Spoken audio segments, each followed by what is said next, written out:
ہم نے کبھی بھی سبق حاصل کرنے کی کوشش نہیں کی۔ ہماری زندگی کے اندر نہ جانے کتنے واقعات ایسے پیش آتے رہتے ہیں جس سے کہ ہمیں سبق حاصل کرنا چاہیے، لیکن افسوس کہ ہم سبق حاصل نہیں کر پاتے۔ ایک بوڑھی ماں ہے، ایک بوڑھی ماں، اور اس کا نہ کوئی بیٹا ہے، اس کی نہ کوئی بیٹی ہے، اس کا نہ کوئی کمانے والا ہے، بس اس کا ایک گزر ایک گائے پہ ہوتا ہے۔ وہ اپنی اس گائے کو پالتی ہے اور اس سے دودھ نکالتی ہے، اور دودھ نکالنے کے بعد میں اس کے دودھ کو ہی پیتی بھی ہے، اور اسی کے دودھ کو بیچ کر کے وہ اپنے اخراجات بھی پورے کیا کرتی ہے۔ ایک دن ایک امیر انسان جب اس راستے سے گزر رہا تھا، اس کی نظر اس بوڑھی ماں کی گائے پہ پڑ گئی، جو دیکھنے میں بھی اچھی تھی، اور لوگوں سے اس نے پتہ کیا تو بتانے والوں نے بتایا کہ اس کی گائے یہ دودھ بھی بہت دیتی ہے، اور یہ اسی سے اپنے اخراجات کو پورا کرتی ہے، اور اپنے آپ بھی اسی کے دودھ کو پی کر اپنا پیٹ بھرا کرتی ہے۔ اس مالدار انسان کی نظر جب اس گائے پر پڑی تو اس نے اپنے نوکر کو اپنے پاس بلایا۔ اپنے نوکر کو اپنے پاس بلانے کے بعد میں نوکر سے کہنے لگا کہ جاؤ اس بوڑھی عورت کے پاس جاؤ، اور جانے کے بعد میں اس کی گائے کی قیمت دے کر اس گائے کو ہمارے پاس لے کے آؤ۔ یہ گائے ہمیں اچھی لگ گئی ہے، اسے ہم اپنے ساتھ لے جانا چاہتے ہیں۔ حضرات، نوکر تو نوکر ہوتا ہے، اس سے اپنے مالک کی فرما برداری دکھانا ہوتا ہے، اسے اسی بات کا پیسہ بھی دیا جاتا ہے کہ جو اس کا مالک اس سے کہہ دے وہ نوکر اس کی بات کو مانتے ہوئے لبیک کہتا ہوا نظر آ جائے۔ حضرات، یہ فوراً دوڑا گیا۔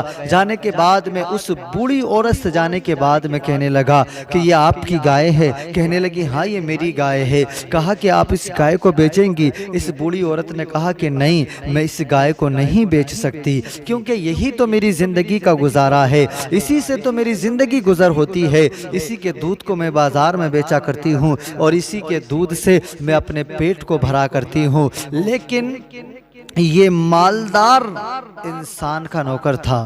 اب دیکھیں، دولت دو طرح کی ہوتی ہے۔ ایک دولت تو وہ ہوتی ہے جس دولت سے انسان اپنی دولت کو خرچ کر کے اپنے لیے نیکیاں خرید لے۔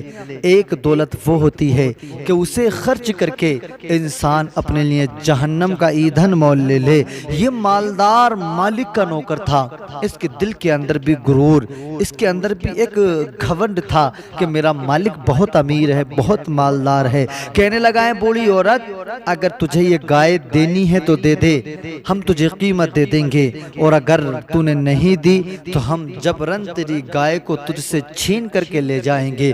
اللہ اکبر! دیکھیں، یہ جو امیری ہوتی ہے، یہ جو مالداری ہوتی ہے، جس سے کہ انسان دوسرے کو ستاتا ہے، دوسرے کو پریشان کرتا ہے۔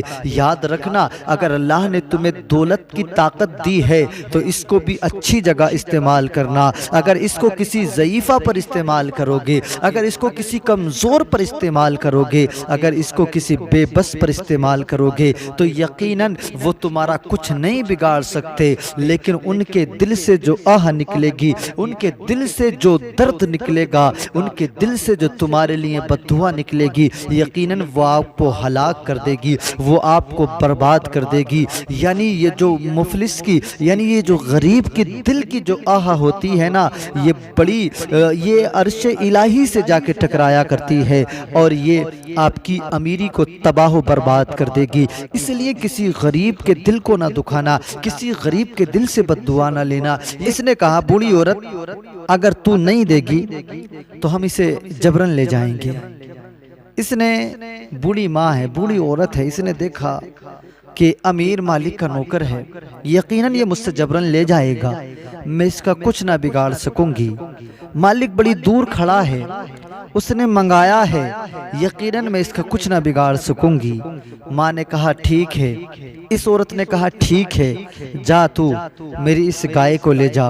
اور اس نے جو قیمت تھی، جو گائے کی قیمت تھی، اس کے حساب سے اس نے قیمت بھی بہت کم دی، تاکہ یہ بوڑھی تھی، اسے پتا تھا یہ میرا کچھ بگاڑ نہیں سکتی ہے، اس نے قیمت بھی کم دی اور جبراً اس گائے کو بہت تھوڑی سی قیمت دے کر اس بوڑھی عورت سے چھین کر کے لے جاتا ہے۔ چھین کر کے جب لے کر کے گیا، اپنے مالک کے پاس پہنچا، مالک نے جب اس کے ہاتھ میں گائے کو دیکھا تو مالک بہت خوش ہوا کہ جو چیز مجھے پسند آئی وہ میرا نوکر لے کر کے آ گیا، جس چیز کو میں نے کہا اس چیز کو میرا نوکر میرے پاس لے آیا۔ یقیناً وہ اس بات کو لے کر کے خوش تو ہوا، لیکن اب یہ بوڑھی تھی جس کا کہ سب کچھ جو ہے، رہنا سہنا، گھر کے اخراجات، اپنے آپ کو پالنا، یہ سب اسی گائے کے اوپر تھا۔ لیکن جب گائے بکی نا تو اب اس کا سارا دار و مدار جو تھا وہ گائے کے اوپر تھا، وہ اب ختم ہو گیا ہے۔ اب اس کا سہارا جو ہے نا، وہ گائے جو تھی، وہ سہارا اس کا ختم ہو گیا۔ اپنی زندگی کو رو رو کر کے یہ گزار رہی تھی، رو رو کر اپنی زندگی کو گزار رہی تھی۔ لیکن ایک دن کی بات ہے، یہ ضعیفہ عورت اپنے شام کے وقت میں ایک پل کے اوپر سے ٹہلتی ہوئی گزر رہی تھی۔ اس نے وہاں پر دیکھا کہ وہ نوکر موجود تھا جو اس سے گائے چھین کر کے لے کر کے گیا تھا، اور وہیں پر اس کے ساتھ ایک امیر انسان بھی موجود تھا۔ اس عورت نے سوچا ہو نہ ہو یہ وہی انسان ہے جس نے میری گائے کو چھینا تھا، اور اس کے ساتھ جو اس کا مالک ہے نا، یہ اسی کا مالک ہے، کیونکہ اس کی پوشاک بتا رہی ہے یہ امیر انسان ہے، اس کی چال ڈھال بتا رہی ہے یہ اپنے آپ میں مالدار انسان ہے۔ حضرات محترم، یہ ضعیفہ سمجھ گئی کہ یہ اسی کا مالک ہے اور یہ اسی کا نوکر ہے، یہ میری جو گائے لے کر کے گیا تھا اسی کے کہنے پہ چھین کر کے لے کر کے گیا تھا۔ حضرات، یہ ضعیفہ آگے بڑھی، وہ اپنی سواری پہ سوار امیر انسان آگے بڑھ رہا تھا، یہ ضعیفہ پل کے اوپر ہے۔ آگے بڑھنے کے بعد میں اس ضعیفہ نے اس کی سواری کی لگام کو پکڑ لیا، نکیل کو پکڑ لیا۔ اب حضرات، جب نکیل کو پکڑا، نوکر آگے بڑھا، بڑھنے کے بعد کہنے لگا تو جانتی نہیں ہے تو نے کس کی نکیل کو پکڑا ہے، تو جانتی نہیں ہے تو نے کس کی سواری کو روکا ہے؟ کہا ابھی تو میں نے سواری روکی ہے، ابھی تو میں نے سواری روکی ہے، اگر اس نے میرا حساب مکمل نہ کیا، اگر اس نے میرا حساب مکمل نہ کیا تو ابھی تو دیکھ اور کیا کیا ہوتا ہے۔ حضرات محترم، یہ امیر انسان اپنی سواری سے نیچے اترا، اترنے کے بعد کہنے لگا اے ضعیفہ ذرا بتا تو صحیح، اے مائی ذرا بتا تو صحیح تیرا حساب کون سا ہے، ذرا بتا تو صحیح تیرا حساب میرے اوپر کیا نکلتا ہے۔ تو اس ضعیفہ نے اس کے نوکر کی پوری حالات جو اس کے نوکر نے اس ضعیفہ کے ساتھ پیش کیا تھا، اس نے ساری روایات کو جو ہے نا اس مالک کے سامنے رکھ دیا کہ یہ تیرا نوکر ہے، مجھ سے جبراً گائے خرید کر کے لے کر کے آیا، جبکہ میرا سب کچھ دار و مدار اس گائے پر تھا، میرا اپنا پیٹ کو پلنا بھی، حالانکہ ہم جانتے ہیں کہ میرا رب جو ہے ہمارے ہر ایک کام کی ذمہ داری لیتا ہے، اسی کا کام ہے، لیکن ذریعہ بھی کوئی چیز ہوتی ہے کہ میرا جو ذریعہ تھا وہ سب یہی گائے تھی، اسی کے گائے کے اوپر میرا ذریعہ تھا، لیکن تیرے اس نوکر نے مجھ سے جبراً چھین لیا، چھیننے کے بعد میں لے آیا۔ اب تو بتا، تو اس کا حساب اسی پل پر دے گا یا پھر اس پل صراط کے پل پر دے گا، جس پل کے بارے میں آتا ہے کہ جو گناہگار ہوگا، جس نے کسی کا حق مارا ہوگا، جو حقوق العباد کو دبائے بیٹھا ہوگا، یقیناً وہ اس پل پر کٹ کٹ کر گرتا ہوگا اور جہنم میں اس کے ٹکڑے ہو کر کے گر رہے ہوں گے۔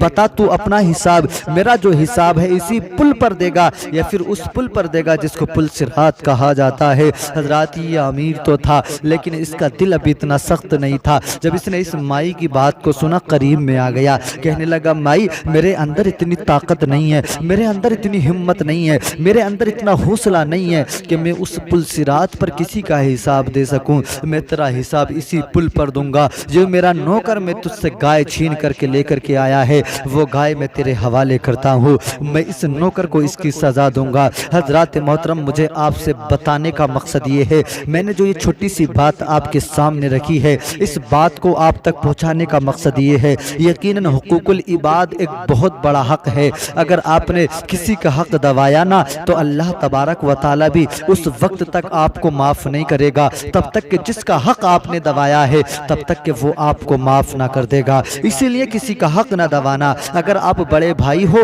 تو چھوٹے بھائی کے حق کو دبانے کی کوشش نہ کرنا، اگر تم چھوٹے ہو تو اپنے سے چھوٹے کے حق دبانے کی کوشش نہ کرنا۔ کرنا۔ اگر تم والد ہو، اگر تم والدہ ہو تو یقیناً اگر آپ کے 4 بیٹے ہیں، 6 بیٹے ہیں، 10 بیٹے ہیں تو کسی ایک کے بیٹے کو بھی حق کو مت دبانا۔ آپ کے بیٹے ہیں، آپ کے لیے برابر ہیں، انہیں حق برابر دینا، انہیں حق برابر دینا۔ اگر آج آپ نے حق دبا لیا کسی کا تو میدان محشر میں اللہ کریم بھی آپ کو اس وقت تک معاف نہیں فرمائے گا جب تک کہ جس کا آپ نے حق دبایا ہے، جب تک کہ وہ تمہیں معاف نہ کر دے گا۔ اس لیے خدا کے لیے سنبھالیں ہم اپنے آپ کو۔ ہم مسلمان ہیں، ہم آقا کی امتی ہیں، ہم آقا کا کلمہ پڑھنے والے ہیں۔ ہم کسی کا حق دبانے کے لیے نہیں آئے ہیں، بلکہ اگر اللہ نے ہمیں طاقت دی ہے تو ہم کسی کا حق چھیننے کا کام نہ کریں، بلکہ کسی کا چھینا ہوا حق اس کو دلانے کا کام کریں۔ اگر اللہ نے ہمیں جوانی عطا فرمائی ہے تو اس جوانی سے ہم کسی کے حق کو چھینیں گے نہیں،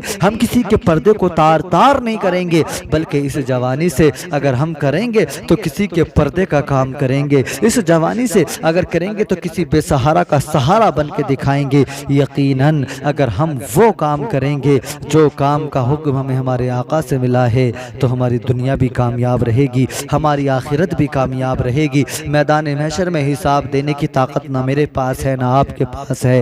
اسی لیے اگر آپ نے کسی سے ادھار لیا ہے، اگر کسی کے حق کو آپ نے دبایا ہے، یا تو آپ اس سے دنیا میں ابھی معافی مانگ لیں، وہ آپ کو معاف کر دے گا، ورنہ یقیناً آپ اس کی قیمت ادا کر دیجئے گا۔ چاہے ساری زندگی محنت کر کے آپ اس کی قیمت ادا کر دیں، ورنہ میدان محشر میں یہ آپ کو بہت مہنگا پڑے گا۔ اللہ کریم ہم سب کو کہنے سننے سے بھی زیادہ اس پر عمل کی توفیق عطا فرمائے، آمین۔ وما علینا الا البلاغ۔ السلام علیکم ورحمۃ اللہ تعالی وبرکاتہ۔